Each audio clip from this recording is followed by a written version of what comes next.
Ever since the shroud first really appears in history, there's been controversy about it, and there have been questions about its authenticity. For centuries, this 14-foot-long linen cloth has been the center of one of the most fascinating and bitter controversies in history. To millions of believers, it's a sacred relic, the authentic burial shroud of Jesus, bearing the miraculous image of his crucified body. To skeptics, it's the world's most brilliant forgery, a masterpiece of medieval deception. For generations, the two sides have been locked in a stalemate, armed with experts, evidence, and deeply held beliefs. But what if the real story is something far stranger than either side imagined? When a team of scientists approached the shroud with modern analytical tools, their goal wasn't to prove or disprove faith. They wanted to finally solve the historical question.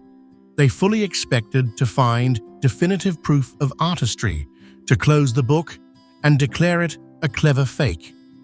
Instead, they found something that seemed impossible, an event that appeared to defy the known laws of physics. The data they uncovered didn't solve the old mystery. It created a brand new one, turning a historical controversy into a modern scientific puzzle. The question was no longer who made the shroud, but what could have possibly made it. The Shroud of Turin pops into the historical record in the 1350s in the small French town of Lire. A knight named Geoffroy de Charny put the cloth on display, claiming it was the true burial shroud of Christ. The reaction was immediate and not great. The local bishop, Pierre Darcy, was furious. He wrote a detailed memo to the Pope claiming it was a fraud, stating he knew the artist who had cunningly painted it. Around the same time, a leading French scholar, Nicole Oresme, dismissed it as a product of a human artist, not a miraculous event. And just like that, the battle lines were drawn. For the next 600 years, the argument was mostly a matter of faith and historical records. But that all changed on May 28, 1898. That night, an amateur Italian photographer named Secondo Pia was allowed to photograph the shroud. As he developed the glass plate negatives in his darkroom, something astonishing happened. The faint sepia image on the cloth, when reversed into a negative, became a stunningly clear, positive portrait. The image on the shroud was, itself, a perfect photographic negative, created centuries before photography was even a concept. This discovery completely transformed the debate. How could a medieval forger have possibly created a perfect negative image? The scientific world was hooked. The mystery was no longer just about history. It was now about chemistry, optics, and physics. The scientific deep dive hit its peak in 1978 with the Shroud of Turin Research Project, or STURP. A team of over 30 scientists subjected the cloth to 5 days of non-destructive tests. Spectroscopy, infrared and ultraviolet photography, X-ray fluorescence, you name it. Their final report in 1981 was a bombshell. The STURP team concluded that the image was not a painting. They found no pigments, paints, dyes, or stains. There were no brush strokes, no binders holding pigment to the cloth. They also found that the red stains on the cloth were, in fact, real blood, testing positive for hemoglobin and albumin. What's more, their analysis showed the blood was on the cloth before the image was formed, since there's no image underneath the bloodstains. They also confirmed the image's most baffling properties. First, it's unbelievably superficial. The image sits only on the very top microfibrils of the linen threads, penetrating to a depth of just 200 to 600 nanometers, a tiny fraction of a single thread's width. No known liquid or dye behaves this way. It would normally soak deeper into the fibers. Second, they discovered 3D information encoded in the image. Using a VP8 image analyzer, a device from NASA used to map planets, physicists found that the Shroud image produced a topographically accurate 3D relief of a human body.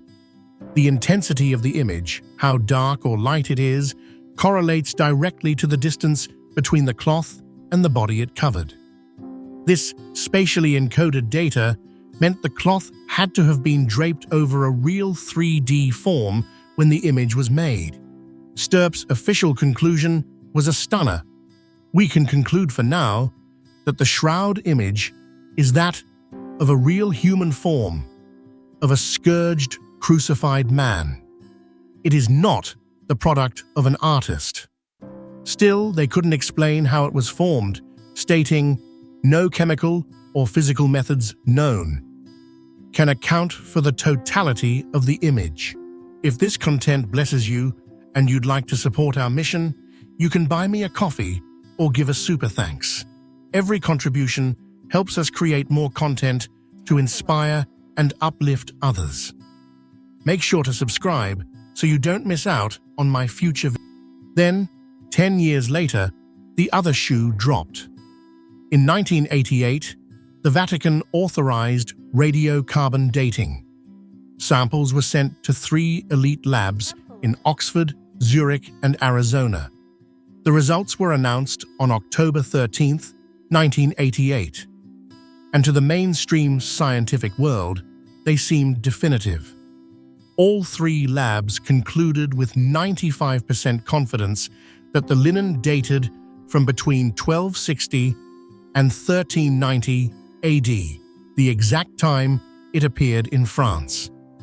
The headlines were blunt. The Shroud was a medieval forgery. For most scientists and the public, the case was closed. Or was it? Almost immediately, the C14 dating came under fire. Stirp members like chemist Ray Rogers argued the sample was taken from a corner of the cloth that was known to be contaminated and had been repaired over the centuries. His peer-reviewed research, published just before his death, found cotton fibers interwoven with the linen in the sample area. Evidence, he claimed, of a medieval invisible reweave. The debate roared back to life. Then, in 2022, a new technique called wide-angle X-ray scattering, or WAXS, was used by Italian researchers to measure the natural aging of linen cellulose. Their analysis suggested the Shroud's fabric was far older than the carbon date, with results fully compatible with an age of around 2,000 years. However, they made it clear this wasn't a final conclusion and that more work was needed. Other researchers, using different methods, also proposed a first-century origin. The stalemate was back. One test pointed to the Middle Ages, another to the time of Christ.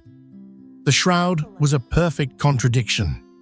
This is a story that just gets stranger the deeper you go. If you want to join us as we explore the world's greatest unsolved mysteries, make sure you subscribe and click that notification bell. You won't want to miss what's coming next. Faced with this deadlock, a new generation of researchers turned to advanced computational analysis. They couldn't access the Shroud itself, but they had the next best thing, the treasure trove of high-resolution data collected by Stirp back in '78. Their goal was simple. If the Shroud is a forgery, even a brilliant one, there must be tells, hidden patterns, or inconsistencies that would give away a human hand. Image processing algorithms, able to see patterns the human eye can't, would be the ultimate detective. The expectation was that this would finally confirm the forgery theory. But that's not what happened. Modern algorithms reanalyzing the 3D data confirmed just how strange it is. There's a near-perfect mathematical correlation between image density and cloth-to-body distance. This is hard to explain with any known artistic method. Painting, rubbing, or scorching from a statue all fail to replicate this. In fact, some researchers argue this rules out simple contact imprints, pointing to the Agamemnon mask effect, where wrapping a cloth around a 3D object creates significant image distortions that aren't present on the shroud. The image looks almost as if it were projected vertically from the body onto the cloth. Next, analysis of microscopic photographs confirmed the image's extreme superficiality. The discoloration is confined to the very crown of the linen fibrils. This fact alone makes most forgery ideas tricky. Liquids would seep, dyes would stain deeper, and powders would clump in the crevices. The shroud image does none of this. So, researchers flipped the problem on its head. They stopped asking how a forger could have done it and started asking what physical process could create an image with these bizarre properties. This is where the idea of a brief, intense burst of radiation came from. This radiation hypothesis isn't a mainstream scientific consensus, but an attempt to explain the data. It proposes the image was formed by a process that chemically altered the cloth itself, a kind of accelerated aging caused by dehydration and oxidation. To test this, scientists at Italy's INEA Research Center spent 5 years trying to replicate the image. They used powerful excimer lasers to shoot incredibly short pulses of ultraviolet light at linen fabric. And they found something remarkable. A burst of VUV radiation, vacuum ultraviolet, could create a shroud-like yellowing on the very surface of the fibers to a depth of just a few hundred nanometers without burning the cloth. But their success came with a terrifying catch. To create an image across a surface area the size of a human body, they calculated it would require a burst of radiation with a power of billions of watts. Lead researcher Paolo Di Lazzaro stated that while UV radiation might be part of the puzzle, the total power needed makes it impossible to reproduce the entire image with today's technology. They had set out looking for a medieval artist. Instead, they found evidence for a high-energy event on a scale that science can't currently replicate. The analysis didn't solve the problem. It made it bigger. It systematically challenged every simple explanation, leaving only one highly speculative possibility on the table: a burst of radiant energy so powerful it's beyond our current capability. The conclusion that the image might have been formed by a massive burst of radiation, even as a speculative hypothesis, opened a Pandora's box of impossible questions. This wasn't just a discovery, it was the birth of a genuine scientific paradox. First, there's the energy paradox. The INEA research suggested billions of watts would be needed, but that kind of energy should have vaporized a delicate piece of ancient linen. How could an event powerful enough to color the cloth not be powerful enough to destroy its own canvas? The radiation had to be both immensely powerful and impossibly delicate, affecting only the top few nanometers of the fibers while leaving the rest of the cloth, and even the bloodstains, untouched. Second is the directionality paradox. The image seems to be mapped vertically, which would explain the lack of distortion. This suggests the radiation may have been collimated, meaning it shot out from the body in perfectly straight lines. What known physical phenomenon causes a human body to emit vertically collimated radiation? The short answer is nothing we know of. It's a process that defies our current understanding. This has led to the most radical interpretation of the data, a mind-bending hypothesis proposed by a handful of researchers to try and make sense of it all. The idea, put forward by physicists like John Jackson, is that the image was formed at the moment the cloth collapsed through a body that was becoming mechanically transparent. In this model, the body itself would be the source of the radiation burst. As the cloth fell straight down through the space the body once occupied, the image was imprinted perfectly, without smudging blood or distorting proportions. Let's be clear, this isn't science, it's speculation, born from wrestling with the data. It's a conclusion driven by trying to explain how a set of seemingly contradictory facts could all be true. It turns the shroud from a simple image into a record of an event that would violate fundamental laws of physics. This has also led to fringe theories about the 1988 carbon dating. Some researchers have hypothesized that if a radiation burst occurred, it could have been accompanied by a release of neutrons.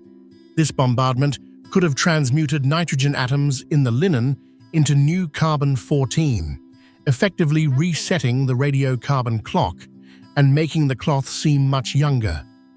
This theory is highly debated and not accepted by mainstream science, but it shows the length some have gone to reconcile the 1st century evidence with the 14th century carbon date. So where does this leave us? The quest to solve the shroud's mystery has led somewhere no one expected. Mainstream science, based on the carbon dating and historical records, largely considers the shroud a brilliant medieval artifact. And yet, the stubborn physical and chemical properties of the image refuse to be easily explained. The work of STURP and later researchers dismantled the simplest forgery theories. In their place, they uncovered a set of characteristics that, if the data is correct, point to a single, inexplicable event, a momentary, colossal burst of radiation. The mystery of the Shroud of Turin hasn't really been solved, it's just transformed. It started as a question of history, faith, and art, and for a small group of scientists has become a question of fundamental physics. They haven't found the answer. They've found a much, much better question. The shroud is no longer just a historical controversy. It's a profound scientific puzzle. Is the Shroud of Turin a record of a past event we don't understand? Or is it a challenge to our future understanding of the universe? Is it possible the laws of physics as we know them are incomplete? What do you think is happening here? Share your theories in the comments below. And if you found this investigation fascinating, please like this video and share it with someone who loves a good mystery. Thanks for watching. This book is your beginner's guide to understanding Scripture. Find peace, build relationships, and discover purpose in today's world. Ready to decode the Bible? Find Bible Decoded available on Amazon now. If this content blesses you and you'd like to support our mission, you can buy me a coffee or give a super thanks. Every contribution helps us create more content to inspire and uplift others. Make sure to subscribe so you don't miss out on my future videos.